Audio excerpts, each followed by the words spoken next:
It's a given that most of us are pretty stressed out, right? It's a given that most of us are pretty stressed out, right? From the pressures of work and money issues, to the social injustices around us, to politics, everyone experiences it.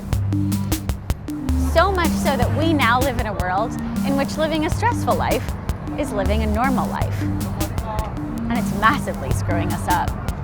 The question is, how do we fix it?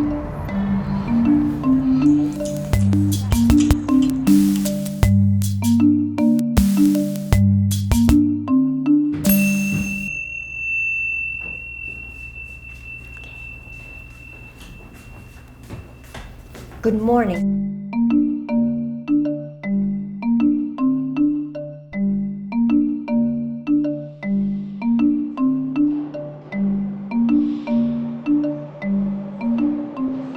So we all know there's a direct link between stress and sickness. Stress is actually one of the only factors that's listed as a risk factor for every major medical condition. But stress itself isn't new, and in fact, it's an integral part of what it means to be alive. Okay, so I'm Yamalis Diaz. I'm a child psychologist here at NYU Langone's Department of Child and Adolescent Psychiatry. So I want you to first think about the fact that stress is your body's reaction to some challenge of some type. And the way that your body signals that you are facing a challenge is by sending chemical signals through the body to let your body know, threat coming, challenge incoming, get ready.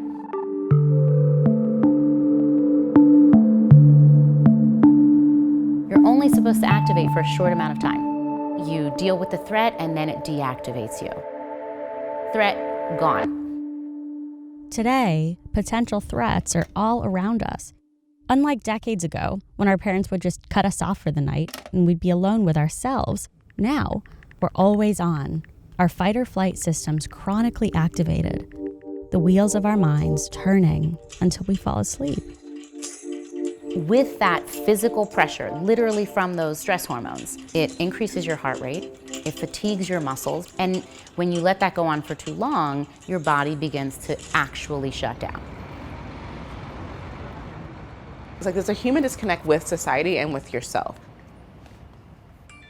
I get so busy sometimes. I'm not only not making eye contact with people in my life, but like not even like with myself. And that's a crazy, crazy, crazy phenomenon. So you want to talk about any like issues first, or do you want me to like talk about groups that you should start working legal with? victories of my job is to remind people of the humanity in an individual.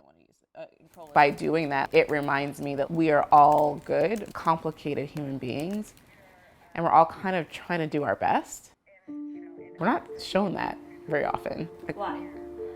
Explaining complications takes a lot of listening, and we have less space for like listening and time in our society. Time is perhaps our most precious asset. And whether you live here or here, there's this constant pressure to fill it with productivity, with accomplishments, with success, lest we get left behind.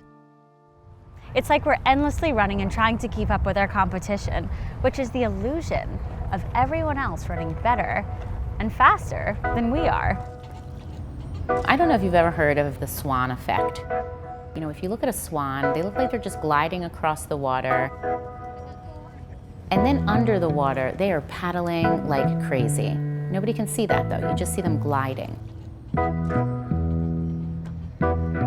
In today's society, everybody is painting the picture of serenity and everything's fine. I post on Instagram or I post on Facebook, all is well. Meanwhile, I'm paddling just as fast as I can to get myself where I need to go, but nobody can see that. So when people feel that constant pressure to always be on, always communicating, always working, essentially they never really get the time to decompress or cope. And so everything just builds up. We're seeing a society that's kind of full of that. For the first time in 100 years, our life expectancy has dropped. Loneliness, depression, anxiety, these are all at record-breaking highs. We joke about the death of the weekend, but it's true. The gap between the hours we work and what we're paid continues to widen, and there's always more to do. Systemic injustices, environmental calamities that seem out of our control surround us, and all of this is the perfect recipe for a really stressful life. There's a reason why public defenders have crushing caseloads. There is a reason why people continue to be marginalized in society. Those reasons I can't fix with yoga. What you want to do is move that out so that it carries with the child no matter where the child lives, hopefully at home, and unwind all that. But like that's like a political monster. Change lives in a system of different strategies. Some come with changing structure, some come with changing yourself, and we need all of those different pieces. Trudging forward and you feel like every step is like stuck in mud, like that feeling plus love plus failure is actually what connects us. Like we're very disconnected from community as well, and like just being kind. Why do you think kindness and compassion are so missing in the world? Because you're stressed out. Like I think the more stressed I am, the less kind I am. The less ability I have bandwidth, compassion, the less empathetic I am, the more I snap at people, the less I'm looking at people. I'm constantly on my phone. Like everything in my life is synced up. All of those things keep me not present enough to have the best chance of being kind.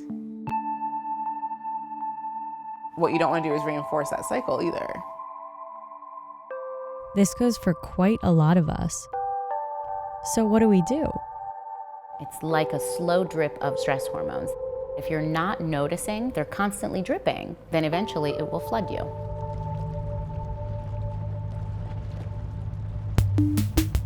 Any stressor will boil down to two options. You can either problem solve it and let's come up with some solutions, or you can't. And then you have to learn how to accept. Everything from reframing to meditating to taking deep breaths, kind of helping yourself get through a situation where there's nothing you can do about it.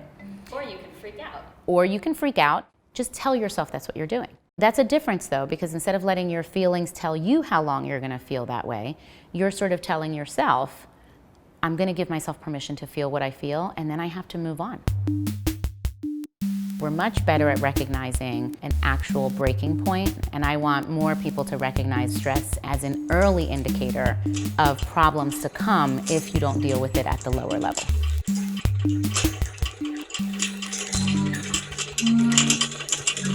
So how do we slow the wheel? Well, one of the biggest things that alleviates stress is having control.